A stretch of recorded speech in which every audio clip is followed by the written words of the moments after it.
बिहार में निर्वाचन पर प्रचार मैदान को ओह्लाइछन्ति प्रधानमंत्री नरेंद्र मोदी। प्रधानमंत्री आज बिहार समस्तीपुर में निर्वाचन बिगुल बजाइछन्ति। मंच उपरु जनता को संबोधन करी मोदी कहते पूरा बिहारवासी पुणी थरे एनडीए सरकार आसबाकू दावी करुछन्ति। समग्र बिहार सुशासन सरकार चाहूछि। एही कार्यक्रम में नीतीश कुमार एवं सम्राट चौधरी मध्य उपस्थित थिले। बिहार मुख्यमंत्री थिबा नीतीश कुमार प्रथमे जनता को संबोधन करी प्रधानमंत्री समस्तीपुर आसिथिबारु धन्यवाद जनाइथिले।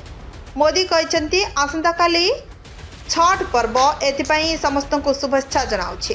प्रतिश्रुति देई मोदी कहते गरीबों को मागणा चिकित्सा घर खाद्य शस्य जोगाई देउछि एनडीए सरकार। पछुआ वर्गों स्वार्थ को प्राथमिकता देथिला आम सरकार। साधारण जनता को 100% संरक्षण प्रदान करा जायथिला।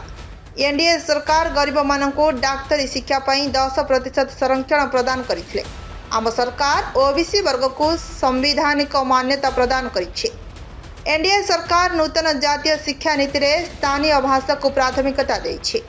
एबे गरीब छात्र माने निज भाषा रे परीक्षा दे परिबे। जमीन रे थिबा लोकंक उपरे चोरी अभियोग अछि। एबे सेमाने बिहार लोकंक अधिकार चोरी करिबे। आमे सुशासन को समृद्धि रे परिणत करिछु। Bureau report Narad news Odia.